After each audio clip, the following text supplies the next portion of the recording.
விஜய் விக்கிரவாண்டி மாநாட்டில் இந்த பரந்தூரை பற்றி ஒரு ரெஃபரன்ஸ் சொல்லியிருந்தார், ஒரு தீர்மானமோ ஏதோ படிச்சிருந்தாரு. படித்த உடனே எனக்கு ரொம்ப சந்தோஷமா இருந்துச்சு. சரிப்பா, குரல் கொடுக்க ஒரு அரசியல் கட்சி தலைவர் வந்துட்டாருன்னு நினச்சிட்டு இருக்கும்போது விஜய் தன்னோட ஃபர்ஸ்ட் விசிட் அங்கே போகிறாரு. போனது மட்டும் இல்லாமல் அங்கே அந்த ஸ்பீச்சில் சொல்லியிருக்காரு, நான் வர்றதுக்கெல்லாம் தடுக்கிறாங்க, நான் நேசிக்கிற இந்த மண்ணிலேருந்து தொடங்கணும் அப்படின்றதுனால தான் நான் இங்கே வந்து என்னோட ஃபீல்டு விசிட்டை முதல் முறையாக தொடங்குகிறேன் அப்படின்ட்டு நின்று நான் உங்கள் கூட நிற்கிறேங்க, உங்கள் நிலங்களை நான் பாதுகாக்கிறேங்க அப்படின்னு சொன்னது ஒரு நல்ல அரசியல்வாதியாக திரு விஜய் அவர்கள் உருவாவார் என்ற நம்பிக்கையை ஏற்படுத்தி இருக்கிறது.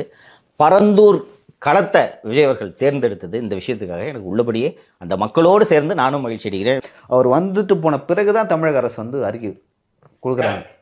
அதுக்கு முன்னாடி இது சம்பந்தமாக தமிழக அரசு இதை ஜஸ்டிஃபை பண்றது எதுவுமே பேசுனதில்லை.